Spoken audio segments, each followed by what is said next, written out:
Et si l'homme le plus effacé devenait la clé du salut? Et si derrière une histoire ordinaire se cachait bien plus, trahison, amitié, un combat pour l'honneur et l'avenir? Aujourd'hui, découvrez comment un vieil homme oublié de la société est devenu son dernier espoir. Un matin froid, la cour s'éveille au cri des mouettes et au grincement rare des vieilles fenêtres. D'une annexe semi-délabrée au-dessus du garage, une silhouette émerge. Des palans, le dos voûté, le tissu grossier d'un manteau qui n'a pas connu la chaleur ni le confort depuis longtemps. C'est lui, Lucien, celui que le quartier appelait simplement le vieux du grenier. Il marche, personne ne sait quel âge il a, et il semble lui-même ne plus s'en souvenir. Mais dans son regard, des années, des centaines d'histoires, et un silence où chaque pas semble mesuré par le destin. Il ne demande pas, ne se plaint pas, ne fouille pas les poubelles. Il vit comme s'il prouvait au monde qu'on peut rester humain, même sans toi.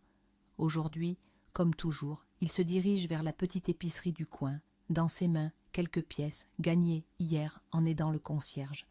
Il ne cherche pas la pitié, juste du pain et une bouteille de kéfir. La vendeuse du magasin le connaît, et, bien que silencieusement, le respecte.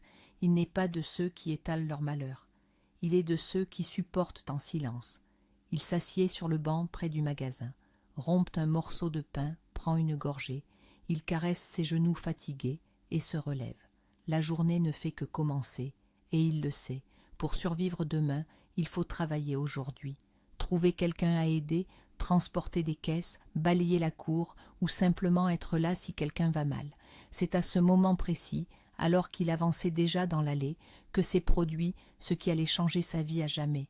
Un crissement soudain de pneus, le vrombissement aigu d'une trottinette électrique, le vent et une ombre fugace. Un garçon d'une dizaine d'années, vêtu de vêtements à la mode, un sac à dos sur le dos, fonce droit sur l'intersection. Le feu clignote, le rouge pour les voitures est sur le point de passer au vert. Mais un conducteur est pressé, très pressé. Le garçon ne le voit pas. Il est dans son monde, ses écouteurs, à pleine vitesse. Lucien le remarque en une fraction de seconde. Il se jette en avant. Une main attrape le col du garçon, l'autre est tendue, comme pour arrêter le temps. La voiture passe en rugissant sourdement. Le souffle de l'air emporte la casquette de l'adolescent. Autour, des cris, des crissements de pneus, le vacarme de la rue. Mais Lucien n'entend rien. Il regarde le garçon dans les yeux. « Tu veux vivre ? Alors regarde des deux côtés quand tu traverses la rue, » dit-il d'une voix rauque. Le gamin est pâle. Il n'a même pas eu le temps d'avoir peur. Ce n'est que maintenant qu'il réalise à quel point il a frôlé la mort. « Merci, » souffle-t-il. « Pas à moi, à toi-même, retiens ça, je ne te sauverai plus. » Lucien se retourne déjà, s'apprêtant à partir, mais le garçon lui saisit la manche. « S'il vous plaît, attendez. »« Quoi encore ? Vous m'avez sauvé, vous devez en parler à mon père, il travaille juste à côté, il comprendra tout. » Lucien fronce les sourcils, dans son regard, le doute. Il ne veut pas de gratitude, il ne croit pas que quelqu'un puisse simplement dire « merci » sans essayer d'humilier, mais le garçon le regarde sincèrement, avec une assurance inhabituelle pour son âge. Il est gentil, il comprendra. Bon, d'accord, allons-y. Le chemin jusqu'au bureau prend 5 minutes. Tout ce temps, ils marchent en silence. L'un pense à la mort qu'il a frôlée, l'autre à quel point il s'est isolé des gens. Devant le bâtiment, une berline noire les attend. Un homme grand et sévère en sort. Il reconnaît immédiatement son fils, se précipite vers lui, l'embrasse. « Où étais-tu ? Tu étais censé être chez l'entraîneur. »« Papa, tu ne le croiras pas. J'ai failli être renversé par une voiture. Si ce n'était pas pour lui... » Et il désigne Lucien. L'homme déplace son regard. Son visage change instantanément. Il voit devant lui un vieil homme dépenaillé, aux yeux pleins d'un feu silencieux. « Cet homme, oui, lui, et tu dois le remercier. » Silence, un regard, une évaluation.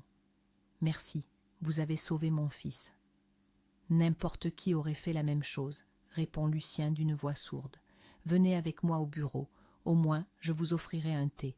Et ce pas, c'est le premier, car tout le reste suivra. Et cet n'importe qui deviendra celui qui changera tout leur monde. » Ils entrent dans le bureau, des murs clairs, des rampes chromées, un sol laqué, poli jusqu'à l'éclat du miroir.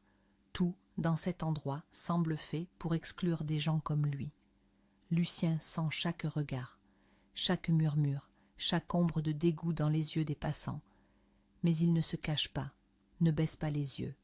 Il suit l'homme qui vient de se présenter, Monsieur Dubois, un homme d'affaires influent, propriétaire d'une entreprise de construction, un homme habitué à diriger, un homme à qui l'on obéit non par peur mais par respect. Et le voilà dans son bureau. Il ferme la porte, tend la main. « Je m'appelle Monsieur Dubois, et je veux... Non, je vous dois ma gratitude. » Lucien s'assied seulement après une seconde invitation. Il se tient maladroitement, hoche la tête, se tait. « Vous avez sauvé mon fils. C'est inestimable. Dites-moi ce dont vous avez besoin. De l'argent, un logement, tout ce qui est en mon pouvoir. » Silence. « Je n'ai besoin de rien. J'ai un toit, un peu de nourriture. Le reste, ça viendra. » Monsieur Dubois le regarde longuement, attentivement, et soudain, il sourit de manière informelle, humainement. « Bien, alors, pas une aumône, mais une opportunité. Venez travailler chez nous, comme agent d'entretien. Le salaire est stable. On peut vivre. Le travail n'est pas difficile. Un toit sur la tête aussi, mais ce sera pour de vrai. » Silence. Lucien regarde ses mains, ses paumes, rudes, crevassées, mais honnêtes. « Puis-je y réfléchir quelques minutes ? » ?»« Vous avez très exactement 1 minute. Je suis un homme occupé. » Les épaules de Lucien se redressent. Il se lève. « J'accepte, pas pour l'argent, mais parce que je veux prouver que je ne suis pas encore brisé. » Et à ce moment, quelque chose change en lui. Il n'est plus seulement un passant de la rue, pas seulement un sauveur. Maintenant, il fait partie du système, même si c'est à sa toute lisière. Une demi-heure plus tard, on lui remet déjà la clé d'une petite pièce derrière l'escalier. C'est là que sera stocké le matériel. Et, au besoin, on pourra y passer la nuit. La secrétaire, une blonde élégante d'environ 25 ans, lui tend l'uniforme. Elle parle vite, sans émotion, avec une légère pointe de dédain. Il le sent, mais il se tait. Il en a supporté bien d'autres. « Vous avez des papiers ? » ?»« Perdus, il y a longtemps. »« Bon, on s'arrangera. On en a bien embauché d'autres sans. » Lucien hoche silencieusement la tête. La pièce est minuscule, mais elle a une prise, une vieille bouilloire, même un rideau. Pour certains, c'est le fond du baril. Pour lui, une seconde chance. Il accroche soigneusement l'uniforme qu'on lui a donné, met le chiffon dans le seau et s'attarde un instant à la fenêtre. Un nouveau jour, un nouveau chapitre. Et quoi qu'il arrive, il est prêt, il n'a pas demandé, il n'a pas exigé, il était juste là où il fallait. Et maintenant, il va tout reprendre à zéro. Le matin commence tôt. Les premiers rayons du soleil traversent à peine les stores et Lucien est déjà debout. Il prépare soigneusement son thé dans un vieux verre métallique, le boit en silence, sobrement. Il lui est important d'avoir terminé avant que le bureau ne s'anime. D'abord la douche, l'eau glacée et brûlante, mais il ne se plaint pas. Puis l'uniforme, propre, impeccable. Il se regarde dans le miroir, dans ses yeux, de la détermination. Il prend le seau, la serpillière. Doucement, méthodiquement, il commence par le hall. Chaque mouvement est précis, maîtrisé. Il ne se contente pas de laver le sol, il nettoie son passé. Dehors, il balaye la cour. Les courants d'air chassent les détritus sur l'asphalte, mais il est tenace, comme si derrière chaque geste se cachait un serment intérieur. Je prouverai, à moi-même, au monde, à tous. Un agent de sécurité passe à côté, massif, avec un sourire en coin. Il le regarde de travers. Lucien sent, celui-ci ne fait pas confiance, ne l'acceptera pas, pas tout de suite. « Bonjour, dit-il calmement. Qui êtes-vous ? Ce n'est pas un refuge ici. Je travaille. J'ai été embauché. Je vais vérifier. » Mais il ne vérifie pas. Il s'en va simplement, laissant derrière lui une traînée de mépris. Un peu plus de temps s'écoule. Les employés arrivent. L'animation commence. Tout se passe. Personne ne salue. Personne ne le remarque. Sauf un, l'écolier, Léo, le même. « Salut, Lucien. Comment ça va ? » ?»« Je vis, gamin. Merci à toi. » Ils échangent quelques mots, et le garçon s'éloigne en laissant derrière lui une impression de chaleur. Et aussitôt après, son père apparaît. Monsieur Dubois sort de sa voiture, remarque Lucien. S'approche. Comment vous trouvez l'endroit? Tout vous convient? Mieux qu'au grenier, sourit le vieil homme. Si quoi que ce soit, n'hésitez pas. Un hochement de tête, du respect, un mince fil de confiance entre deux hommes qui voient l'un dans l'autre plus que les autres. Et puis elle apparaît. Madame Moreau, la chef comptable, une femme rondelette d'une 50aine d'années, avec un petit sac à la main et un sourire bienveillant. Et vous, pardon, qui êtes-vous? Lucien, le nouvel agent d'entretien. Oh, parfait, je suis madame Moreau, enchantée de faire votre connaissance. Elle le regarde sans préjugés, sans dédain, et c'est la première véritable chaleur humaine depuis son arrivée dans ce bureau. Si vous avez besoin de quoi que ce soit, n'hésitez pas, ajoute-t-elle avant de disparaître derrière la porte. Lucien reste seul, mais il sent déjà, peut-être que ce monde n'est pas si fermé aux gens comme lui. Il retourne au travail, balai, chiffon, seau, ses armes dans la bataille pour une nouvelle vie, et à chaque mouvement, il nettoie de son passé tout ce qu'il a traîné pendant des années. Pendant que les autres travaillent devant leurs ordinateurs, il travaille pour le droit de faire partie de quelque chose de réel. Personne ne remarque comment le silence du bureau a changé, comment quelque chose de nouveau est apparu dans l'air, quelque chose qu'a apporté un homme qui voulait simplement vivre dignement. Quelques jours passent, Lucien s'intègre au rythme du bureau. Il est toujours aussi invisible pour la plupart, mais son travail est visible. Des sols propres, des fenêtres lavées, de l'ordre même, là où personne ne jette un œil.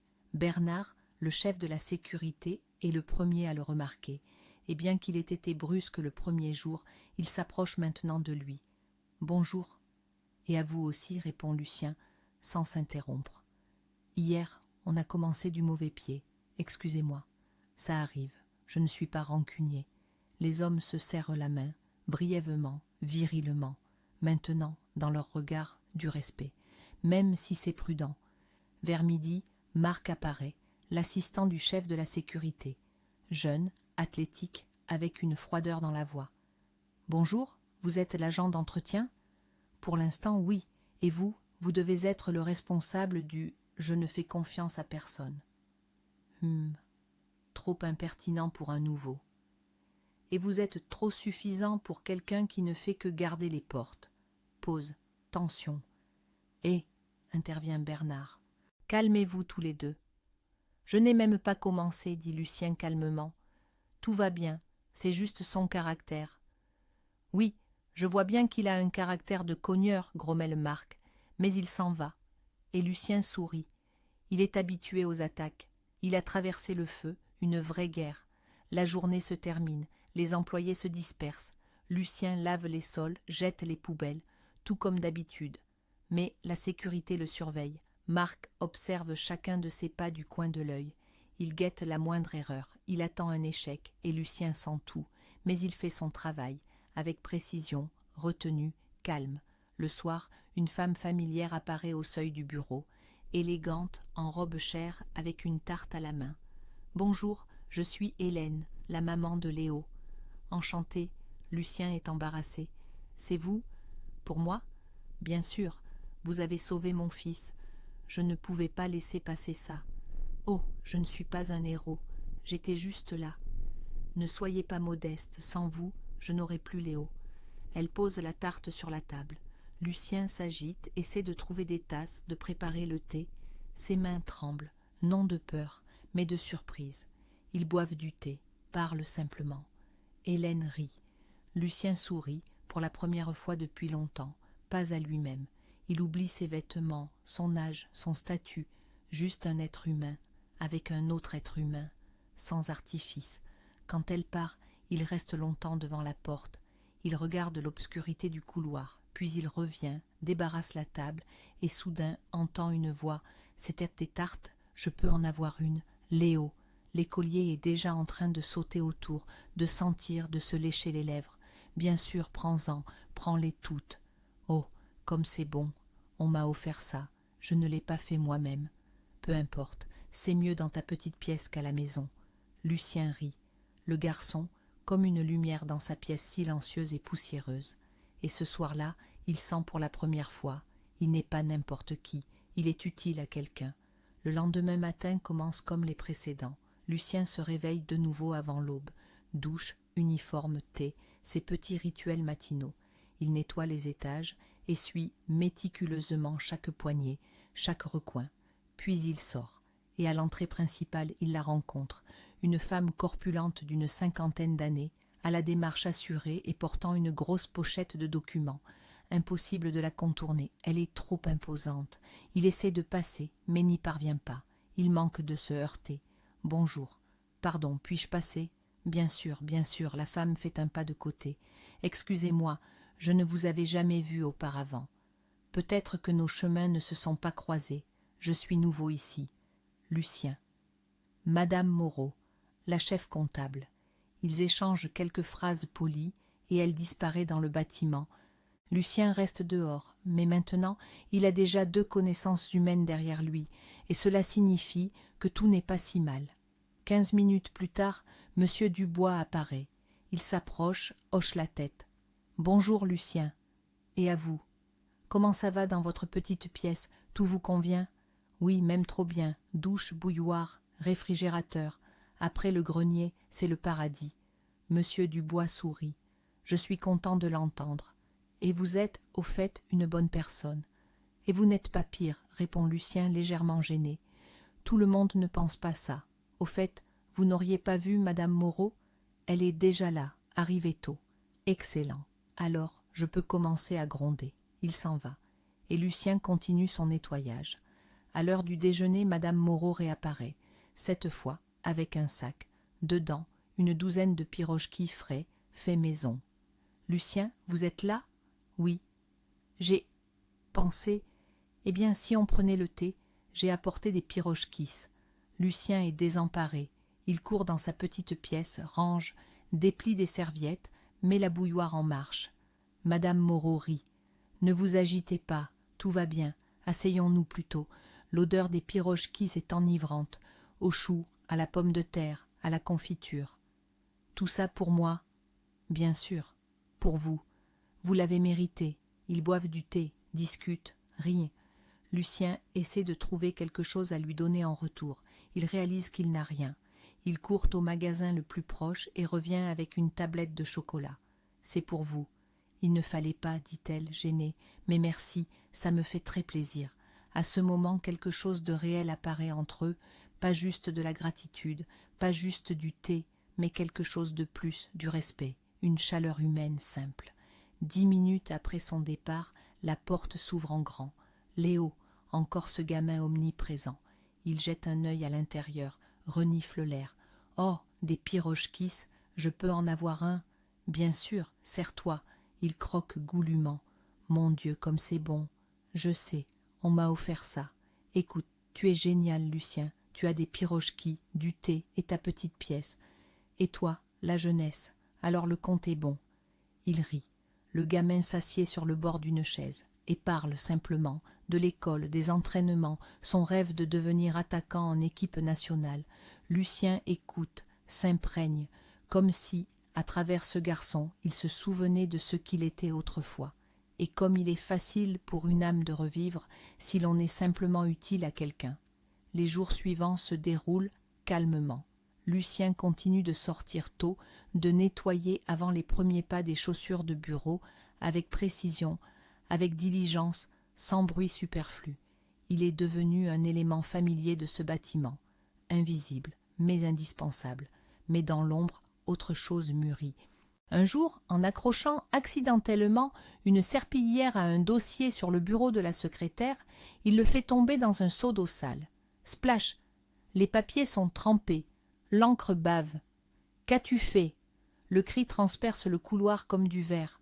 Valérie, la secrétaire, se tient là, les yeux flamboyants. Dans ses mains, le dossier mouillé. Dans sa voix, de la fureur. C'étaient des rapports, des contrats. Tu te rends compte de ce que tu as fait? Lucien la regarde, la tête baissée. Je n'ai pas fait exprès. Laissez-moi tout sécher. Sécher? Des papiers? Tu es complètement sénile? Pardon. Non, tu vas aller t'expliquer toi-même à Monsieur Dubois. À ce moment, la porte s'entr'ouvre. Sur le seuil, Madame Moreau. Que se passe-t-il ici? Ce vieil homme a abîmé des documents essentiels. Lesquels? les rapports financiers, les contrats de matériaux de construction, tout est noyé. Madame Moreau s'approche de Valérie, prend le dossier mouillé de ses mains, le feuillette. Ce n'est pas grave, tous les documents sont dans la base numérique, je vais tout réimprimer, mettre les tampons. Mais, chut, ne criez pas, il ne l'a pas fait exprès. Je me porte garante pour lui. Lucien baisse les yeux, mais au coin de ses yeux, de la gratitude. Merci, murmure-t-il. C'est bon, travaillez tranquillement. Et toi, Valérie, ne crie pas. Ce n'est pas un marché ici. Quelques jours plus tard, Léo revient au bureau, sans prévenir son père, directement à la petite pièce, comme s'il savait quelque chose d'important l'y attend. Il ouvre la porte et entre en trombe. « Salut, quoi de neuf ?»« Rien de spécial. Le thé et le balai, mes fidèles amis. Et si j'étais ton troisième ami ? Alors, le balai est de trop. » Il rit. Le garçon raconte l'école, les entraînements, son rêve de devenir attaquant en équipe nationale. Et Lucien écoute. Et quelque part à l'intérieur, il sent la glace accumulée pendant des années fondre. Le lendemain, un événement étrange se produit. Madame Moreau fait irruption dans la petite pièce. « Lucien, c'est mon anniversaire aujourd'hui. Et j'organise un petit buffet. Vous devez absolument venir. Je ne suis pas sûre.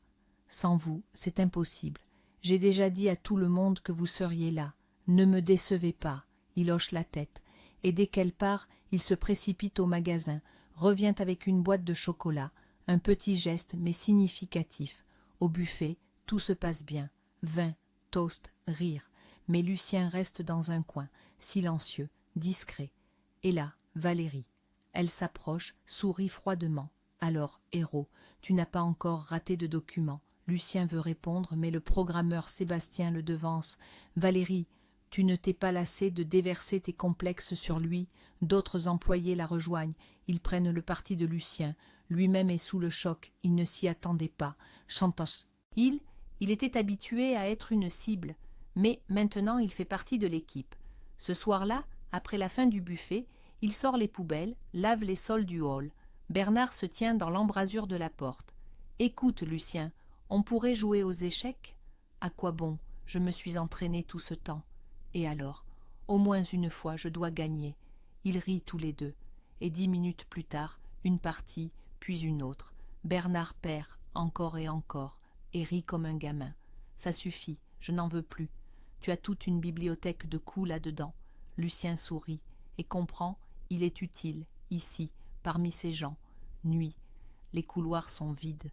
La lumière clignote par intermittence, se reflétant sur le sol humide. Lucien termine son nettoyage. Il ne reste que le dernier étage, l'étage administratif.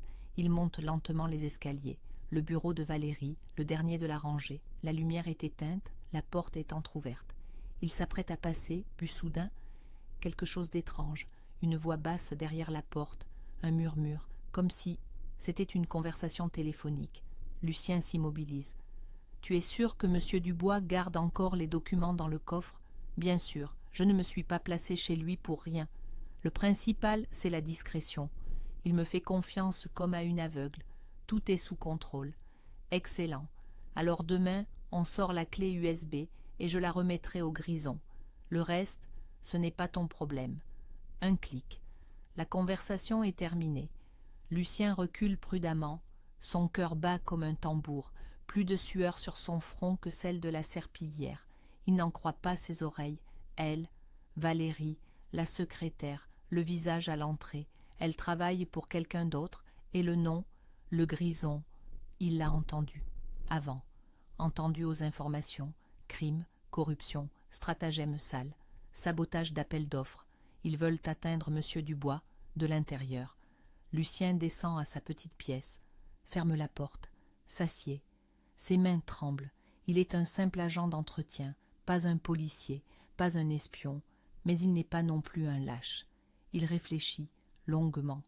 Il se souvient de tout ce qu'il a vu ces derniers jours, les conversations, les mouvements de Valérie, comment elle reste seule tard le soir, comment elle garde le coffre-fort sous contrôle, comme elle entre facilement dans le bureau de M. Dubois quand il n'est pas là. Il ouvre le carnet où il tient sa liste de tâches quotidiennes. Sur la dernière page, un plan, simple mais clair. Observation, confirmation, et surtout une caméra. Le lendemain, tôt le matin, il se rend chez Bernard. La sécurité, le contrôle, l'accès au système de vidéosurveillance. « Bernard, tu peux me faire confiance ?»« Je te fais déjà confiance. Qu'est-ce qui s'est passé ?» Lucien se penche et chuchote. Tout, sans rien cacher. Le visage de Bernard change. « Kch. Tu es sûr ? Plus que jamais.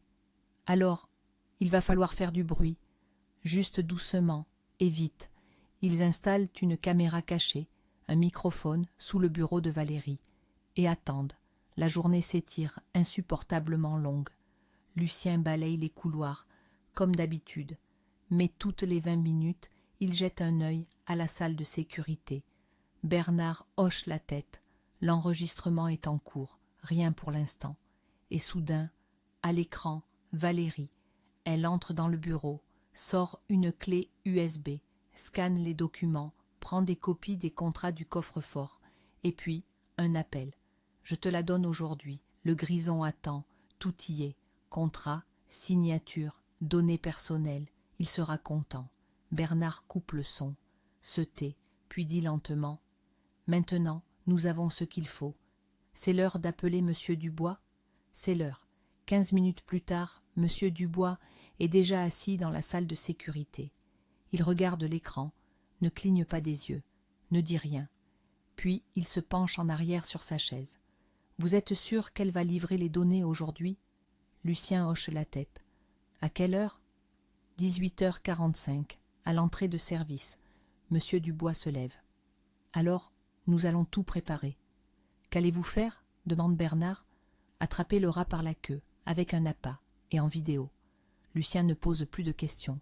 Il a fait ce qu'il devait. Maintenant, tout dépend d'eux. Le temps s'étire, visqueux. Chaque minute est comme une corde tendue. Lucien retourne à son nettoyage, mais ses mains agissent mécaniquement. Ses pensées sont uniquement tournées vers ce qui va arriver. À 18h30, il se tient dans le hall, tenant son seau et son balai, mais toute son attention est portée sur le couloir de service. À l'intérieur, une tempête. La peur que ça ne marche pas, que tout échoue, que Valérie sente le piège. Mais la voilà qui arrive. Elle avance vite comme pressée.